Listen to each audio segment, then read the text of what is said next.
Bueno, pues bienvenidos a la alineación S0217.01, que como les comentaba anteriormente, esta alineación es una actualización de la S0217. Esta actualización se liberó en julio del 2021, hace unos pocos días, hace unos cuantos meses. Y entonces, bueno, tiene algunos cambios, que es lo que quiero que vayamos viendo. Les voy a compartir la presentación.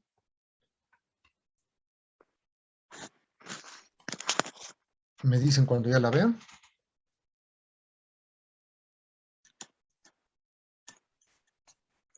Se está cargando. Perfecto.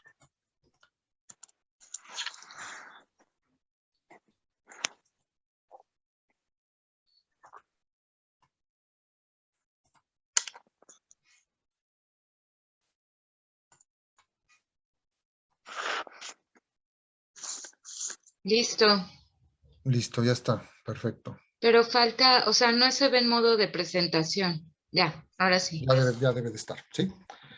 Muy bien. Bueno, pues como les decía, vamos a comenzar con el 217.01. Esta es la sesión número 1. Y bueno, vamos a platicar. Esta sesión mucho recoge muchos conceptos que ya vimos en el estándar 301. Entonces, puede parecer repetitivo, pero también nos va a servir para reafirmar algunos conceptos. Bueno, el objetivo de este estándar 217.01 es que el participante, al finalizar el curso, integrará los elementos de un programa de capacitación partiendo de la detección de una necesidad con base en la metodología de la capacitación sistémica que proponen los estándares nacionales e internacionales en formación de capital humano. Y vamos a tomar este objetivo para revisar un poquito de los conceptos que ya veíamos en el estándar anterior. Si recuerdan, aquí subrayé con rojo el participante, y el participante es quién, ¿sí? Recuerdan, ¿quién? El participante. En morado estamos poniendo cuándo. La pregunta cuándo es al finalizar el curso. Y continuamos con el qué, en color como lila. Dice, es integrará. ¿Qué es lo que va a hacer el participante? Integrará los elementos de un programa de capacitación. Ya llevamos quién, cuándo, qué. ¿Y cómo lo va a hacer? Partiendo de la detección de una necesidad con base en la metodología de la capacitación sistémica que proponen los estándares nacionales e internacionales de formación de capital humano. Una cosa interesante es que, por ejemplo, en este objetivo no están todas las preguntas. Si se acuerdan, aquí, ¿qué pregunta nos estaría faltando? ¿El para qué no? Recuerden que el cómo y el para qué los vamos a dejar para los objetivos. Estás Particulares. Particulares y perfectamente. específicos. O sea, cómo y para qué los vamos a dejar para los objetivos particulares. Entonces, aquí nos está faltando el dónde. ¿Dónde? ¿Sí? Ahora, no tiene que necesariamente tener todas las preguntas, porque en este caso el dónde resulta un poco, yo diría, inapropiado, porque ¿dónde lo vas a hacer? Pues realmente no es, yo diría, no es relevante la respuesta al dónde. ¿Están de acuerdo? Entonces, habrá momentos, sobre todo si tú estás dando un curso presencial, por ejemplo, el dónde es pertinente. Pero en este caso, como no es un curso presencial, el dónde sería un poco fuera de oportunidad o fuera de foco. Entonces, yo no quería decir esto antes porque pareciera que, vamos a decir que como un método de enseñanza es hasta inapropiado. Yo diría inconveniente más que inapropiado. O sea, no es que esté mal, más bien como que no ayuda al método de enseñanza. No sé si me estoy dando a entender. Pero aquí quiero aprovechar y utilizar este ejemplo para decir, bueno, cuando sea pertinente contestar al dónde, contestas al dónde. Cuando no lo sea, no lo usas. ¿Sí? ¿Sí quedó claro? Pero, Sí, por o sea, ejemplo, sí, por adelante. ejemplo, si es que implica el uso de un laboratorio, pues a lo mejor sí tiene que decir dónde, ¿no? Correcto, correcto. Ok. Sí, dependiendo del curso, de la situación, puede o puede no ser pertinente. Entonces, en este ejemplo, no es pertinente y entonces por eso no ponemos el dónde, ¿sí? Pero, ¿quién? Pues generalmente sí debe usarse, cuando puede o puede no, pero generalmente sí. Y el qué siempre tiene que ir, ¿no? Y el cómo, como decíamos, el cómo y el para qué van en el objetivo, pero particularmente lo vamos a contestar en el objetivo particular, ¿verdad? Bueno, esta vez, bueno, el temario que vamos a seguir es, vamos a ver hoy la introducción. Vamos a ver las áreas de dominio del aprendizaje, eso lo veremos mañana. Veremos elementos básicos de la teoría del aprendizaje, los estilos de aprendizaje en la planeación didáctica, herramientas de conducción, el desarrollo y redacción de objetivos, técnicas instruccionales, los instrumentos de evaluación y la elaboración de productos. Hoy, como decía, nos vamos a enfocar en la introducción.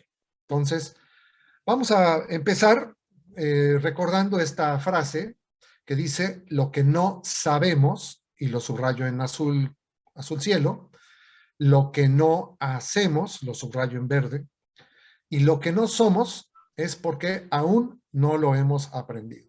Esta frase es muy ilustrativa, sobre todo para entender que y recordar que lo que no sabemos es un Cognitivo, actividad cognitiva, lo que no hacemos es una habilidad, psicomotor, un desempeño psicomotor, efectivamente, y lo que no somos afectivo. exactamente un área de dominio afectiva. Porque todo lo que nos falte de cualquiera de las áreas de dominio es porque no lo hemos aprendido. Bueno, entonces, para cambiar esta situación de lo que no hemos aprendido, lo que requerimos es que nuestro aprendizaje y el de nuestros alumnos sea contundente y significativo. ¿Cómo logramos que sea contundente y significativo? Precisamente abarcando las tres áreas de dominio. Vamos a lograr y vamos a cambiar aquello que no sabemos, lo que no hacemos y lo que no somos, precisamente abordando las tres áreas de dominio. Mañana veremos que hay aquí ya una discusioncilla, pero lo voy a dejar para mañana, porque ya se habla de una cuarta área de dominio que yo particularmente la considero más bien como un subgrupo de la tercera, o sea, del área del ser. Pero bueno, eso ya lo abordaremos el día de mañana. Bueno, todo lo que el ser humano es capaz de creer, es capaz de crear. Esta aseveración se le atribuye a Napoleón.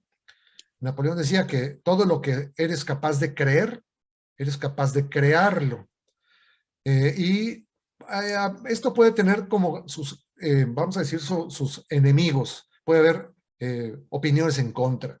El tema es, no cualquier cosa que a ti se te ocurra, la vas a poder crear. Porque entonces no es lo mismo que tú la pienses o se te ocurra a que la creas. Cuando tú lo crees es porque tú tienes realmente un compromiso con esa creencia. Se dice que una creencia es un aprendizaje de un nivel muy elevado, de nivel taxonómico. O sea, por ejemplo, cuando nosotros creemos en lo que nosotros creamos, en lo que sea de orden político, de orden científico, de orden técnico, de orden religioso, de cualquier orden, cuando nosotros creemos en algo, pareciera que la naturaleza, todo nuestro entorno, se confabula para demostrarnos nuestra creencia. O sea, pareciera que vamos a encontrar elementos en el exterior para confirmar aquello que creemos. Y al revés, cuando no creemos en algo, así podamos tener las demostraciones que queramos, así podamos ver las evidencias que queramos, vamos a encontrar evidencias a nuestra creencia. Entonces, ¿esto por qué es? Precisamente porque es un aprendizaje. Las creencias son aprendidas, son aprendizajes, pero de un nivel muy alto, de una consideración personal muy alta. Entonces, por poner un ejemplo, cuando una persona tiene una convicción política, es altamente difícil, no imposible, pero altamente difícil, cambiar su convicción política. Cuando una persona tiene una convicción religiosa, es altamente difícil cambiar su convicción religiosa. Cuando alguien tiene una convicción científica, es altamente difícil cambiar esa convicción científica y cualquier otra cosa que nosotros creamos. Si nosotros tenemos una fe o creencia en una persona o en una institución, pasa lo mismo. Y cuando esto cambia, entonces es difícil de que esto ocurra. Bueno, esta creencia realmente toma importancia porque tomó significado en tu vida para incidir en tus comportamientos. Entonces, todo lo que el ser humano cree incide en su comportamiento. Por ejemplo, si una persona cree que portarse bien es lo que debe de hacer, y portarse bien, bueno, lo que signifique portarse bien, eso va a incidir en sus comportamientos. Si al contrario considera que no requiere, ni necesita, ni cree en portarse bien, también esa creencia, el no creer, va a incidir en sus comportamientos. Quiero llegar a este tema que es de dos tipos de creencias, las limitantes y las pertinentes. Una creencia limitante es, por ejemplo, yo no puedo, eso no es para mí, yo no estudié para eso, no soy suficientemente inteligente, suficientemente dedicado, suficientemente hábil, suficientemente lo que ustedes le quieran poner, o no lo merezco. Hay personas que creen no merecer por lo que quieran, por su origen geográfico, étnico, racial, lo que quieran, lo que ustedes quieran. Muchas personas pueden llegar a pensar, no lo merezco. Eso es un pensamiento, una creencia de tipo limitante. Eso no es para mí, soy muy joven, o al revés, soy muy viejo. Esto de la tecnología no es para mí, o esto ya pasó, o yo pasé, o porque soy mujer, o porque soy hombre, o porque soy pobre, o porque soy tonto. Todo eso son cosas que las personas piensan y te limitan tu acción. Entonces, eso es a lo que llamamos creencias limitantes. Y un tema interesante es pensar que tú siempre eres el mismo. Y aquí puede haber yo diría, una discusión. Mucha gente piensa que pues yo soy así y ya, ¿no? El problema es que tú puedes ser como sea, pero tienes la oportunidad de cambiar. Tienes la oportunidad de cambiar todo. O sea, realmente aquí lo único que no cambia, más bien lo único constante es el cambio. Y si tú no cambias, el cambio te va a atropellar. Entonces, lo que necesitamos hacer es cambiar estas creencias limitantes por creencias pertinentes. Hay creencias pertinentes, como decía, el ser humano debe de creer lo que puede crear. Entonces, vuelvo a lo mismo. Todo lo que puedes creer, lo puedes crear. Y eso te puede hacer cambiar, no porque te vayas a cambiar de nombre o te vayas a cambiar tu persona, no vas a transmutar anatómicamente, pero te va a cambiar tu esencia de pensamiento. Entonces eso te hace realmente una persona muy diferente. Y aquí el tema es siempre con educación, con formación, puedes abrirte a constantemente estar cambiando. Y esto tiene mucho que ver con un concepto que estudiábamos en el otro estándar, que es el desaprender.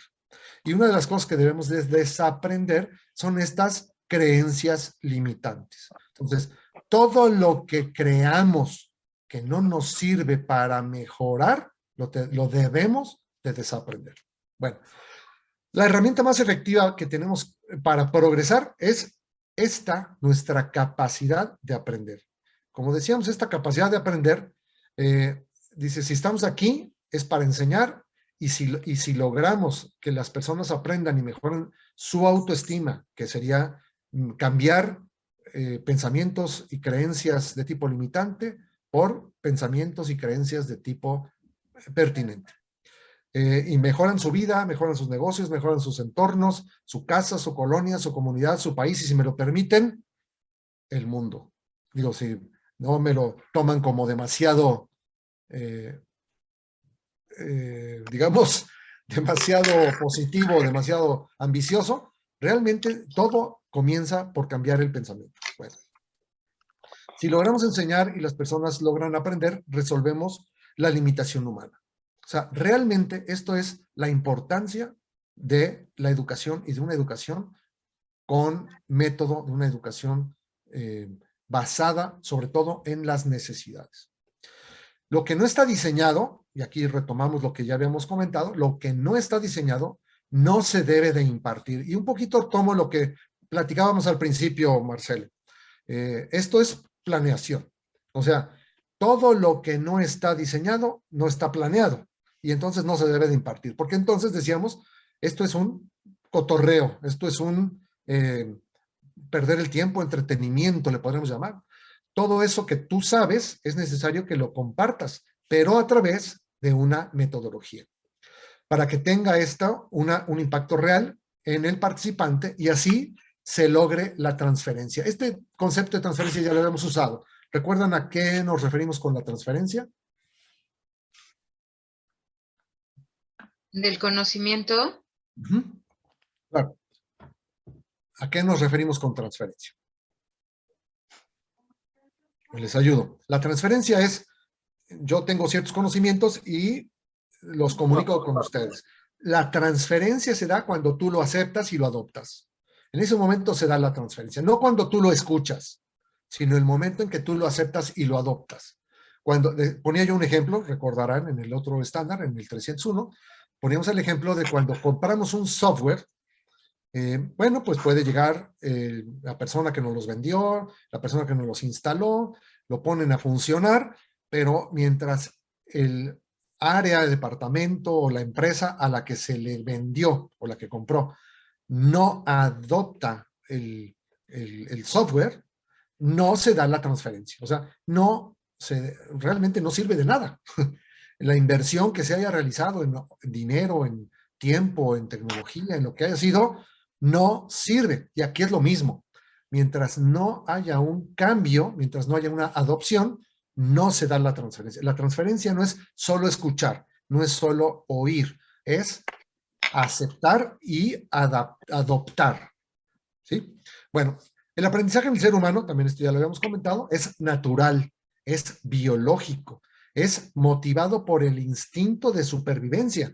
El ser humano que no aprendía o no aprendió qué planta era venenosa, qué animal era peligroso, qué corriente de agua podría ser peligrosa, quien no lo aprendía, pues moría. Y entonces el ser humano inmediatamente siente que requiere aprender y se acerca con el sabio. En la antigüedad se acercaban con los viejos porque tenían más experiencias acumuladas, pero sean viejos o no sean viejos, el ser humano tiene el instinto de seguir aprendiendo, pero también el ser humano tiene este impulso, esta ansiedad por lo que yo sé, no me lo puedo quedar yo. Y esto es natural, no es un acto así de mucha bonomía, sino es totalmente instintivo. Si yo sé algo, casi quiero salir corriendo y platicarle a todo mundo lo que aprendí. Esta ansiedad por compartir es totalmente instintiva, totalmente natural, y eso ayuda a generar comunidad. O sea, si yo comparto lo que sé con la gente que me rodea, bueno, pues le estoy ayudando y así a su vez también me ayuda, ¿no? Porque alguna vez me enseñarán otras cosas. La razón de ser de la motivación es aprender. La razón de ser de la motivación es la de aprender. Bueno, el aprendizaje logrado desde el saber hacer y desde el ser es a lo que se llama competencia. Entonces, somos competentes cuando no solamente conocemos algo, sino lo sabemos hacer y además adoptamos y adaptamos los valores, hábitos y actitudes que conlleva este conocimiento, este saber hacer. Y el saber hacer es la médula de este conocimiento, porque no puedo saber hacer si no hay un conocimiento cognitivo antes. Y de poco sirve ese saber hacer si no hay productos de ese saber hacer y si no hay una transformación del ser. O sea, si no repercute realmente en tus actitudes, en tus hábitos y en tus valores. Entonces, digamos que el centro, el eje, es precisamente el saber hacer. Por eso el saber hacer es tan importante porque de alguna manera el saber hacer es lo que nos va a dar los resultados, vamos a decir, observables, los productos, las pruebas. Eso es lo que nos va a ayudar precisamente ese saber hacer. Bueno. Empezamos con que, por ejemplo, si un programa de capacitación no responde a una necesidad detectada, entonces, como decía yo hace un minuto, solamente estamos entreteniendo. Entonces, realmente se puede hablar de capacitación, se puede hablar de formación, de educación, cuando estamos supliendo, cuando estamos subsanando una necesidad. Recuerden que usábamos este DNC, que es detección de necesidades de capacitación. Entonces, un programa de capacitación debe de siempre responder a una necesidad. Por eso, para poder construir un curso, debemos de partir de un DNC, una detección de necesidades de capacitación. Si partimos de otro lado, realmente, pues nos estamos cotorreando al estudiante o al participante.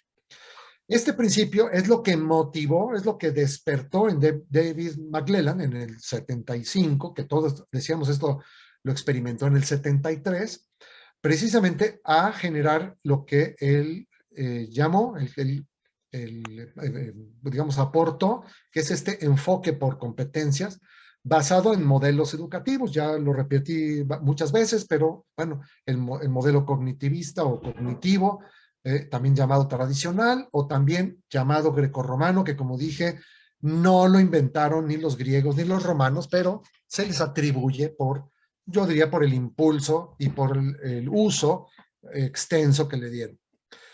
Por el modelo conductista, por el modelo constructivista y con este último, diría yo, ayudado por el modelo humanista. Bueno, esa detección de necesidades de capacitación surgen, de la detección de necesidades surgen nuestros objetivos de aprendizaje respondiendo a las primeras 5 preguntas, que vuelvo a repetir porque lo dije al principio, no siempre debo de contestar a las 5, sobre todo cuando no sea pertinente contestar a las 5. Pero generalmente, y como un modelo de enseñanza, de aprendizaje, vamos a tratar de responder a esas 5 preguntas. ¿Y cuáles son nuestras 5 preguntas? Bueno, pues ya sabemos qué es el qué, de qué estamos hablando, o sea, qué es lo que vamos a enseñar, a quién se lo vamos a enseñar, dónde se lo vamos a enseñar, que decíamos que el dónde puede o puede no ser pertinente en determinados casos, el cuándo y el por qué. Eso nos genera precisamente nuestro objetivo general. Responder a estas 5 preguntas nos genera nuestro objetivo general. Y el cómo y el para qué, como decíamos hace un ratito, nos ayuda a generar nuestro objetivo particular. ¿Hasta ahí alguna pregunta, duda? Estamos recordando, si se dan cuenta, estamos recordando lo que habíamos dicho en el estándar anterior. Muy bien, bueno. Un objetivo de aprendizaje contiene la descripción de la conducta o comportamiento, y lo vuelvo a subrayar en verde, porque es una acción. Entonces, el objetivo de aprendizaje debe de contener un verbo, porque es una acción, una conducta o un comportamiento, por cada área de dominio, que es lo que se espera que el participante va a dominar cuando termine nuestro curso, ¿sí? Entonces, un objetivo de aprendizaje debe de tener una conducta o comportamiento que se espera que el participante tenga o adquiera al terminar. Los objetivos de aprendizaje sirven para prepararse para la capacitación y a formular sus expectativas. O sea, cuando ponemos objetivos, mentalmente nos preparamos a lo que vamos a recibir y generamos expectativas de lo que vamos a aprender. Y eso nos da una motivación desde el punto de vista andragógico. Nos ayuda a reajustar el proceso de capacitación durante el desarrollo o al cierre de la capacitación. ¿Por qué no en el encuadre? O sea, aquí si se dan cuenta, estamos hablando de dos momentos de nuestro curso. Estamos hablando del desarrollo y estamos hablando del cierre, pero dejamos fuera el encuadre. ¿Quién quiere decir por qué no nos ayuda el objetivo precisamente en el encuadre?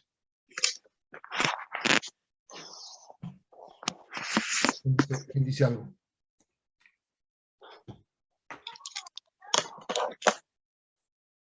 Bueno, si no se animan, yo me animo. Decimos que nos ayuda precisamente a reajustar, porque precisamente los objetivos de aprendizaje lo que nos van a ayudar es a ir midiendo cómo vamos precisamente espejeándonos con los participantes. Si vemos que los participantes están adquiriendo los conocimientos a la velocidad, de la manera y de la profundidad que estábamos planeando, entonces esto nos ayuda precisamente a ajustarnos, nos ayuda a lo mejor me puedo ir más rápido, a lo mejor me debo ir más lento, a lo mejor debo de explicar mejor, de poner ejemplos, de poner ejercicios, de poner alguna otra cosa. Sí, Rosario, adelante.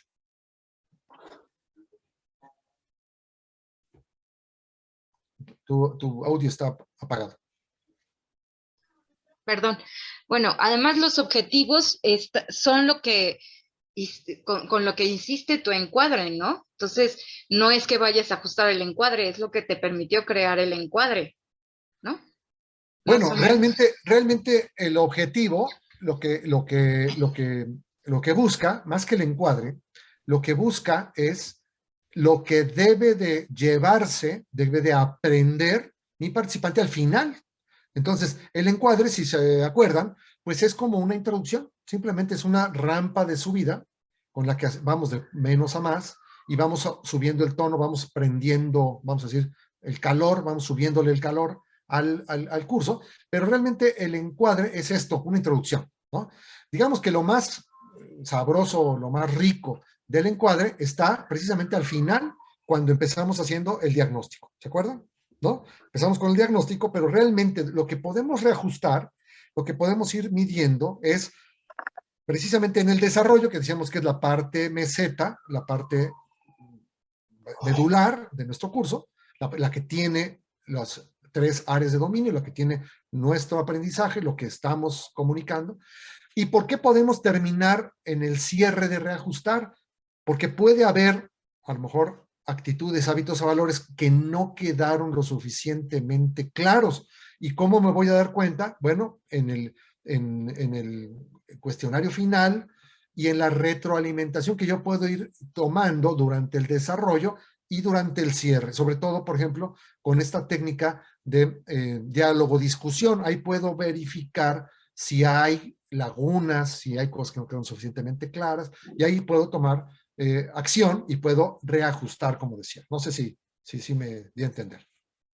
¿Sí? Muy bien. Bueno, entonces luego decimos, sirven también para, los objetivos sirven para verificar que hemos alcanzado lo que se quería lograr. Pues entonces, lo que decíamos, el objetivo es exactamente a donde tenemos que llegar. Entonces, tenemos que ir verificando durante el desarrollo y el cierre si efectivamente estamos o ya llegamos a donde queríamos llegar. Y una capacitación eficiente es la que alcanza los objetivos, punto. No es la que cumple el tiempo, no es la que le echa ganas, no es la que llega temprano, no, es la que logra los objetivos. Podríamos llamarle de cualquier otra manera a una capacitación que le echó muchas ganas, le puso mucho empeño, pero no podríamos hablar de una capacitación eficiente. La eficiente es la que logra lo que se propuso, el objetivo. o los objetivos, ¿sí? Bueno, la otra es que para diseñar el proceso y los instrumentos de evaluación, tomamos los objetivos. Entonces, si recuerdan, decíamos, voy a regresarme un poquito más. Detección de necesidades, planteo los objetivos y de ahí nos vamos a instrumentos de evaluación. Y una vez que tengo objetivos, instrumentos de evaluación, me regreso a diseñar cómo voy a lograr que mi participante tenga los conocimientos para poder aprobar suficientemente, yo diría que tenga todos los conocimientos para sacar 10, para que se cubran todos los objetivos de mis instrumentos de evaluación en las 3 áreas. Entonces, mis temas van a responder a los instrumentos para que logren precisamente contestar todo perfectamente, ¿sí? Entonces, ¿para qué me sirven también los objetivos? Para diseñar el proceso con el cual voy a llevar a mis participantes a lograr sus objetivos. Muy bien. Bueno, decíamos que el objetivo general es lo que el participante debe saber hacer y debe ser al finalizar el curso. Y debe de contestar al qué, quién, dónde, cuándo y por qué. Con verbos de la taxonomía de Bloom, que se utiliza al menos un verbo de cada área de dominio. Y quiero, por eso remarqué al menos. Pudiera haber más de un verbo para un área o algunas áreas de dominio, pero al menos uno. Debe haber al menos un verbo de cada área de dominio. Entonces, nuestro objetivo general debe de tener al menos 3 objetivos o 3 verbos, ¿sí? 3 objetivos de acuerdo a, perdón, 3 verbos de acuerdo a cada una de las áreas de dominio. ¿Sí? ¿Quedó claro?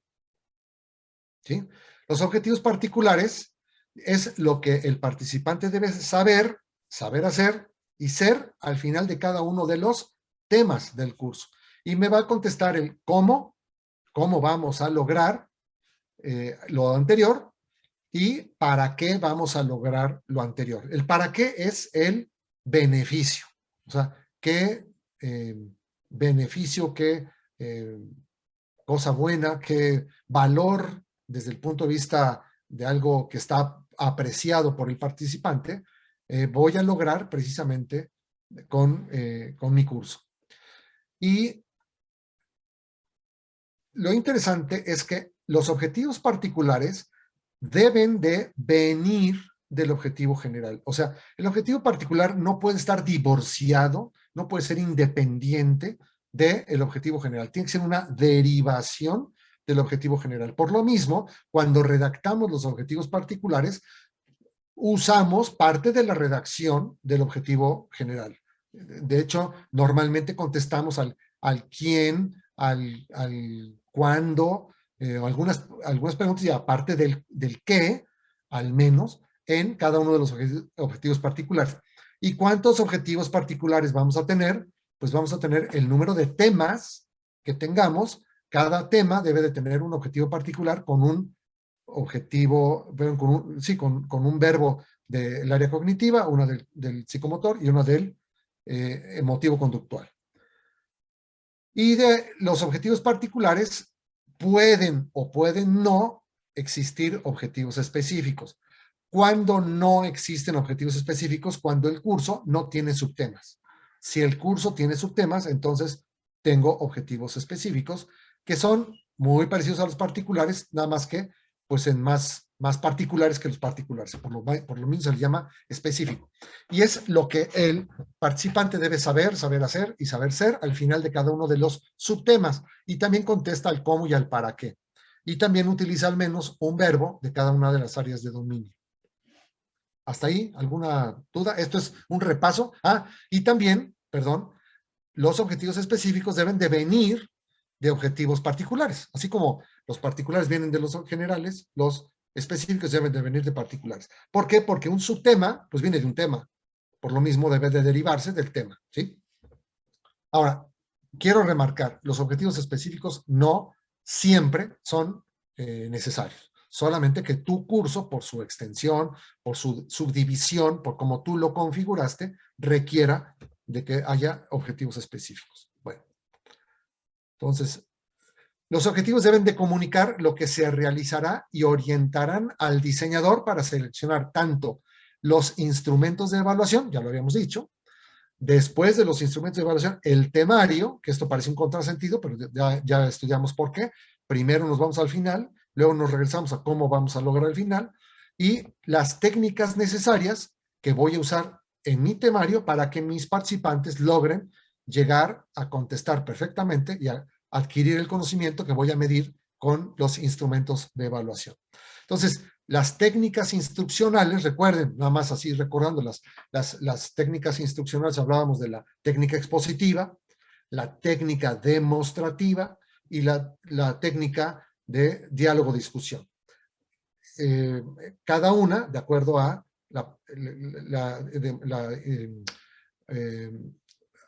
ay, se me fue la, lo acabo de decir, se me fue la palabra. La técnica... del área de dominio. Sí, sí, el área del área cognitiva, o sea, la expositiva, se me fue la palabra expositiva, la técnica expositiva para el área de dominio, para los conocimientos, pues, el área de, perdón, la técnica demostrativa para las destrezas o las habilidades y la diálogo-discusión para la parte emotivo-conductual. Y las técnicas grupales, hemos hablado de 3 técnicas grupales. Este estándar, el 217.01, obliga a usar 3 técnicas grupales. Una en el encuadre, una durante el desarrollo, o al menos una durante el desarrollo, ahorita voy a decir por qué al menos una, y una, o al menos una, durante el cierre. ¿Por qué digo al menos una durante el desarrollo? Porque dependerá de la extensión de nuestro curso y de la situación. Si es necesario tener más de una técnica grupal por las características de mi curso, su extensión y su profundidad y su complejidad, pues entonces emplearemos más de una. Pero el estándar 217.01 me exige el uso de al menos 3. Entonces, decíamos que una en el encuadre generalmente usamos la técnica rompehielo. Es una técnica grupal para que la gente se conozca, conviva y esté dispuesta anímicamente a trabajar mejor en grupo.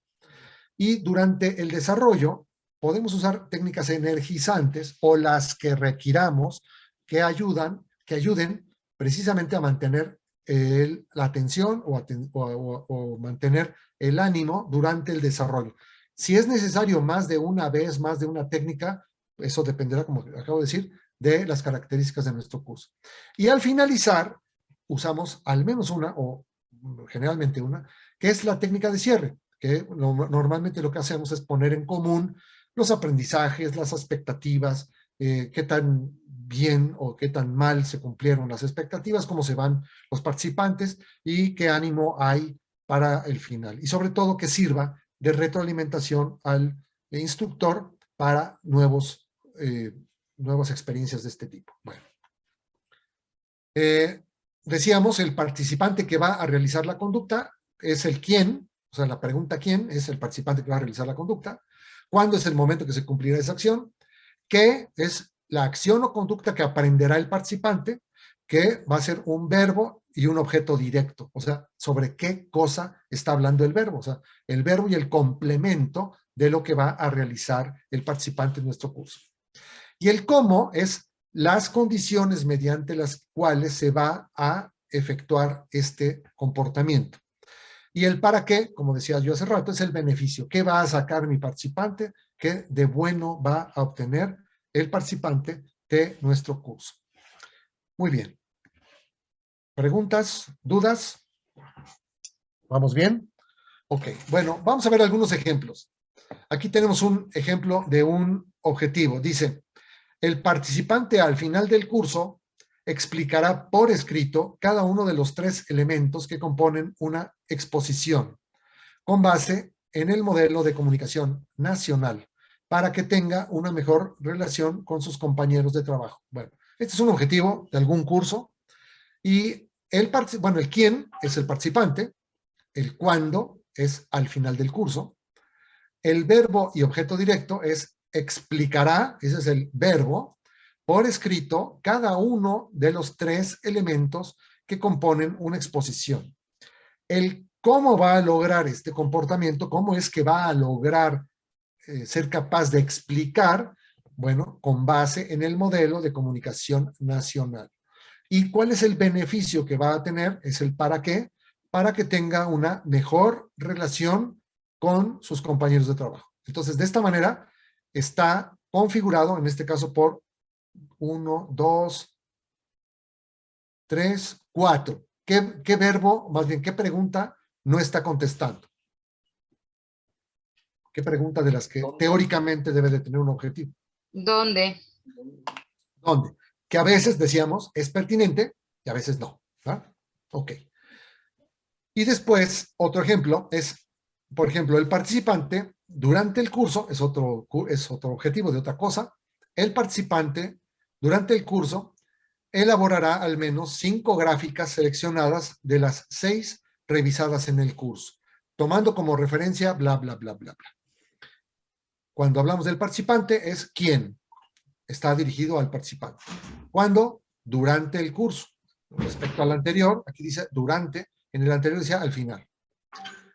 El objeto directo dice elaborará al menos 5 gráficas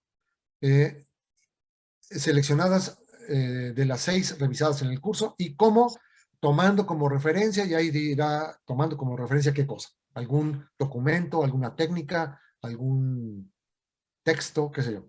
Entonces, estos son 2 ejemplos de cómo se construyen los objetivos, en este caso generales. Bueno. Ya una vez que tienes los objetivos, comenzamos a desarrollar la carta descriptiva. Ojo, yo había comentado que en este estándar, en el 2.17.01, ya no hablábamos de carta descriptiva. El 2.17 sí hablaba de carta descriptiva. El 2.17.01 a la carta descriptiva le llama documento de planeación del curso. Entonces, vamos a decir que en términos generales, una carta descriptiva y un documento de planeación del curso es práctica o esencialmente lo mismo, pero el documento de planeación del curso tiene conceptos, tiene temas, tiene partes que la carta descriptiva no tenía. Entonces, por eso quiero separar muy claramente en que para el 2.17.01 yo no le llamo carta descriptiva porque confundo. Entonces, yo le voy a llamar ahora documento de planeación del curso. Solamente que estemos hablando del 301, hablaremos de carta descriptiva. Solamente que estemos hablando del 2.17.01, vamos a hablar del documento de planeación del curso, para establecer muy claramente las diferencias. Aquí voy a hacer una acotación. Parte de la literatura que se tiene sobre estos, sobre todo del último estándar, a veces, desde mi humilde punto de vista, usa a veces la palabra carta descriptiva y creo que no abona en la claridad. Entonces, por eso yo quiero ser muy tajante y para hablar del 2.17.01 solamente voy a hablar de documento de planeación del curso. Vamos a decir que son hermanitos, pero no son la misma persona. El documento de planeación del curso tiene sus particularidades. La carta descriptiva, vamos a decir que es un nivel evolutivo inferior, para decirlo así. No es que sea diferente, no es que sea muy distinta, no es que estuviera equivocada antes. Lo que pasa es que hay una evolución sobre el documento de planeación del curso. No sé si eso quedó suficientemente claro. Bueno, con el documento de planeación del curso hacemos los instrumentos de planeación. Como en el caso anterior, usábamos los instrumentos de planeación precisamente empezamos a hacer nuestro documento de planeación del curso y de ahí generamos nuestros instrumentos de planeación.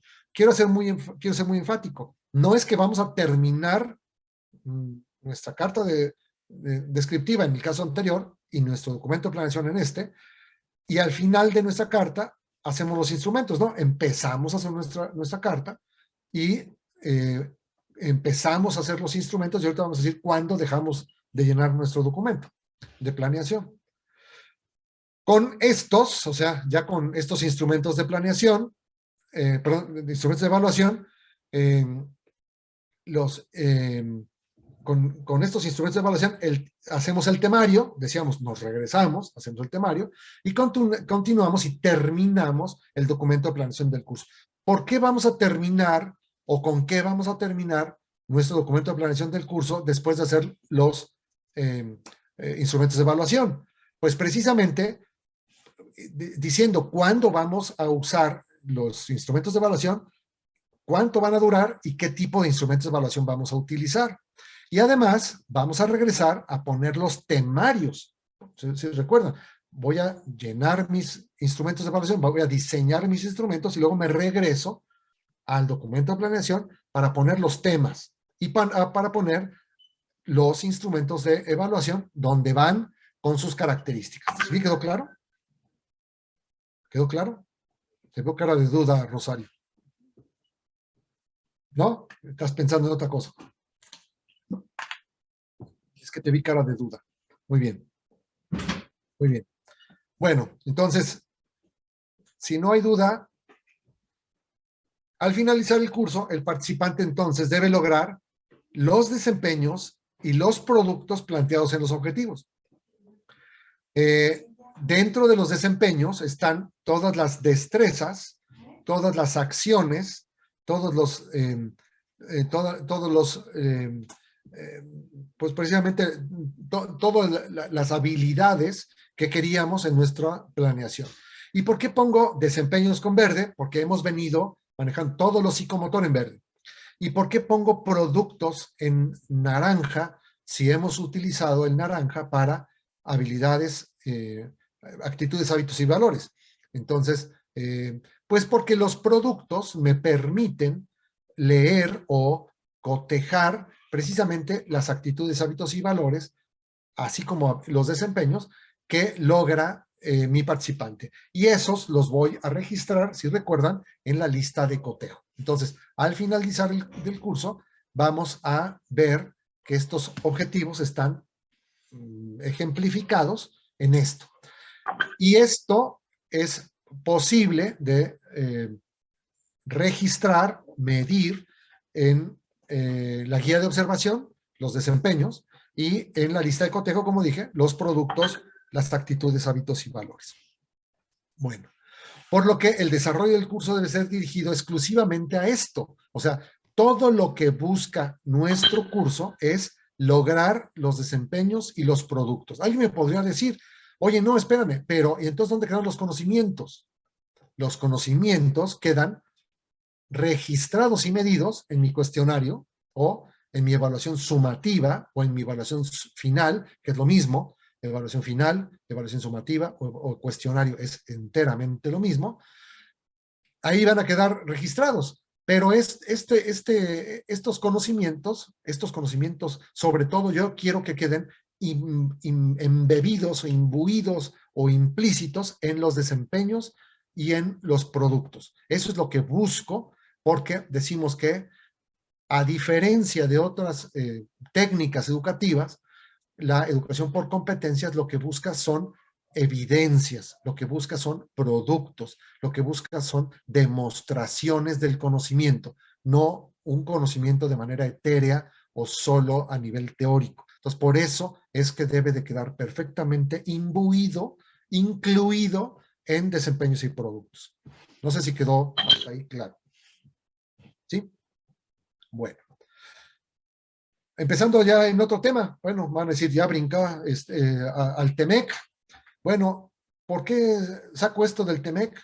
Porque quiero reforzar este concepto de que México, perdón, aquí ya no sé qué le pasó, se me perdió. Bueno, el concepto del TEMEC, ya no sé qué, tenía yo un texto, pero se lo voy a decir. El texto lo que dice es que México está obligado por los acuerdos internacionales a adoptar esta metodología de aprendizaje y esta metodología de capacitación.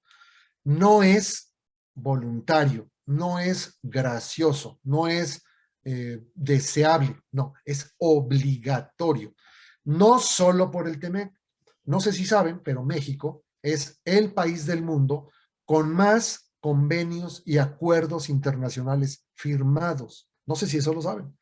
Ya no me acuerdo del número, pero son algo así como 35 convenios o tratados internacionales. Ningún país, ni Estados Unidos, ni Japón, ni Corea, ningún país tiene tantos acuerdos comerciales como México, pero eso es bueno.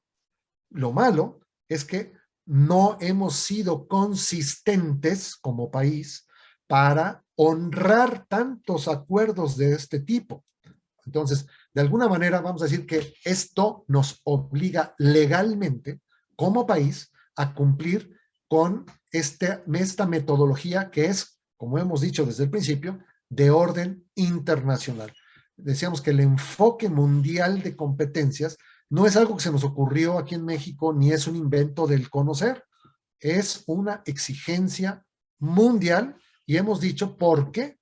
Entonces, no es voluntario para México adoptarlo o no adoptarlo, es obligatorio.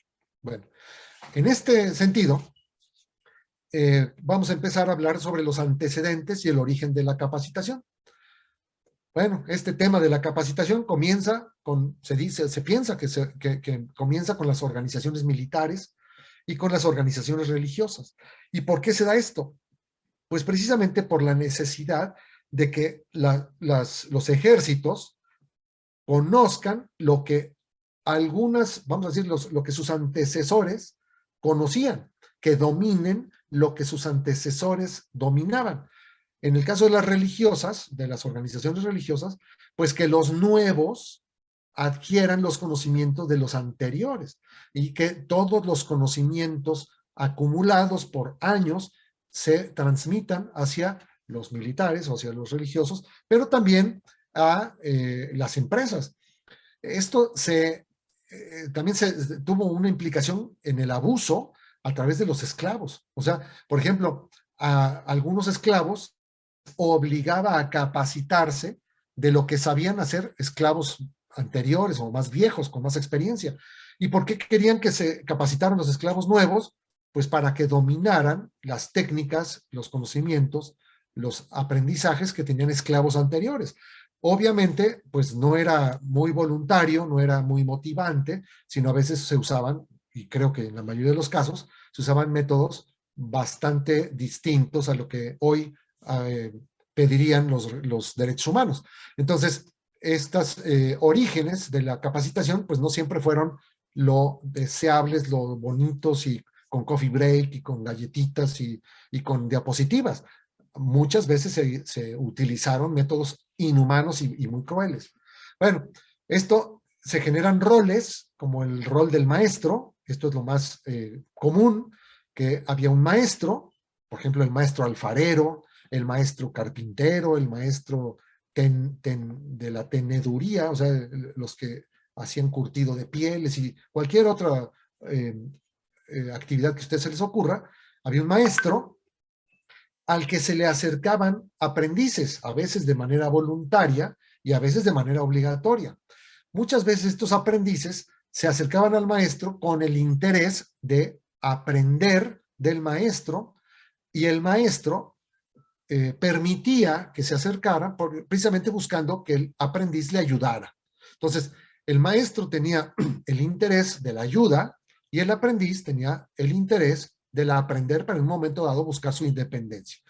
A veces, no, decíamos, no muy pedagógicamente, a veces no muy andragógicamente, sino a veces de maneras poco humanas. Ya ahora hablando de nuestro tiempo, la Organización Internacional del Trabajo y la Secretaría del Trabajo y Previsión Social en México norman y regulan, pero además institucionalizan esta capacitación. De manera de que esta crueldad o esta inhumanidad o esta falta a los derechos humanos se elimine de la mejor manera. La Organización Internacional del Trabajo, sobre todo, hace investigación de muchos órdenes que después se convierten en políticas internacionales. Y entonces los países utilizan estas políticas internacionales para generar sus propias políticas de desarrollo laboral dentro de nuestros países. En el caso de México, a través de la Secretaría del Trabajo y Previsión Social. El trabajo, si se tiene o si se necesita, es esencial para el bienestar. Da sentido y da dignidad a la vida humana. El trabajo nos brinda humanidad. De hecho, de las cosas que nos distinguen de los animalitos, precisamente es esta capacidad y esta habilidad de trabajar, no solamente en un sentido físico, sino en un sentido de generación de dignidad y de generación de respeto y de autoestima, como decíamos hace rato.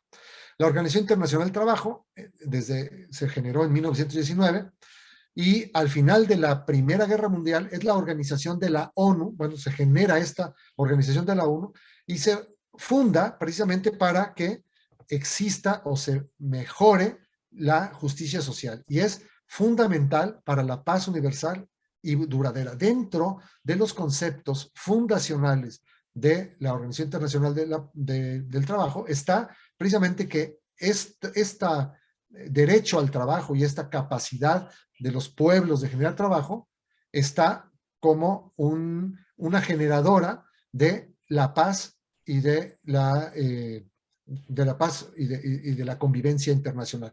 Pero también a través de los países esto genera estabilidad y genera bienestar en los pueblos. Y se genera un concepto que se le llama trabajo decente. La Organización Internacional del Trabajo habla de trabajo decente, cualquier trabajo que sea constructivo, positivo y que mejore las condiciones de vida y las condiciones de los participantes, de los trabajadores en el caso. ¿Cuál sería un trabajo no decente? Pues aquel que incumple con los derechos y el respeto a los derechos humanos, como podrían ser el trabajo con niños, el maltrato, prácticas abusivas, etc.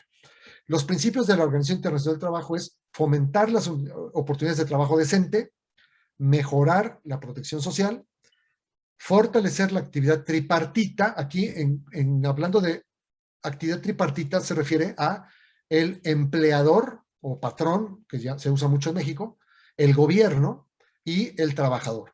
A eso se le llama tripartita. Muchas veces oímos que hay organizaciones tripartitas, muchos sindicatos. Por ejemplo, el Seguro Social es una organización que es tripartita. ¿Cómo se llama? Infonavit es tripartita, tiene los empleadores por un lado, tienen representación de empleadores, tiene representación del gobierno y tiene representación de los trabajadores. Por eso se le llama tripartita.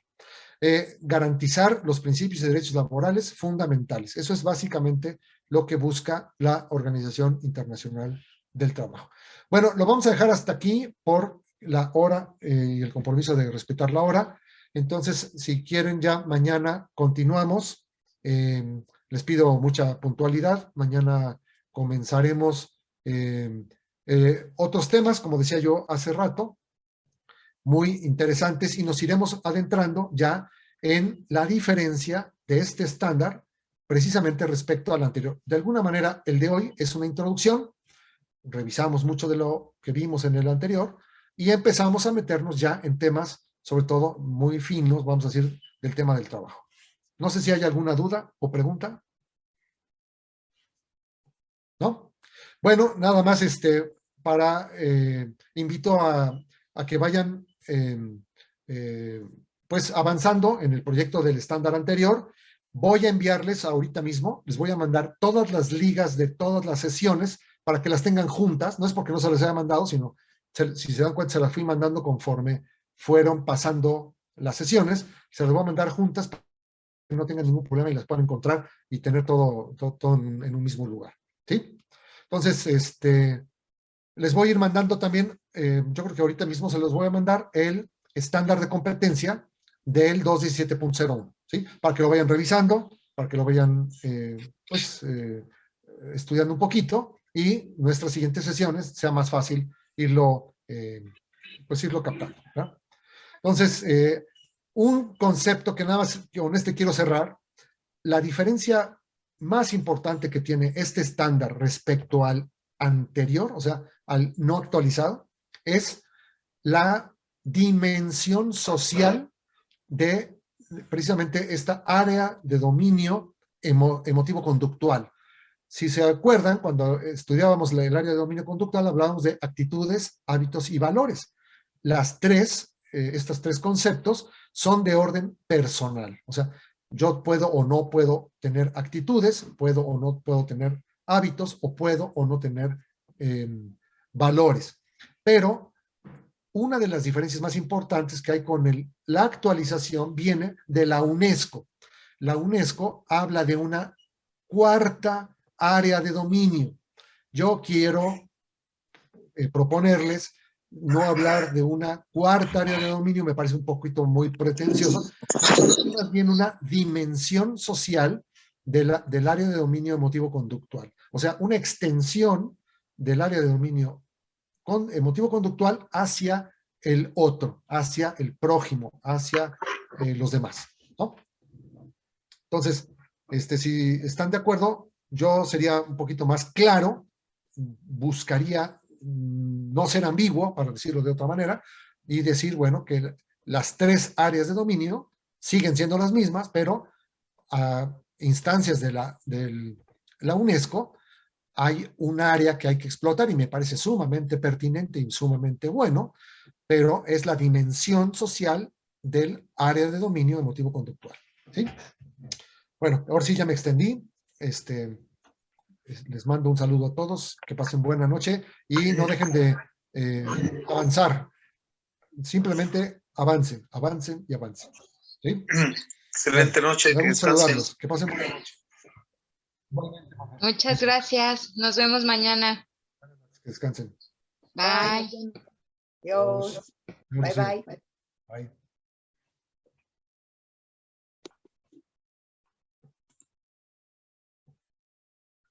¿Cómo estás? Bien, ¿y tú? Bien.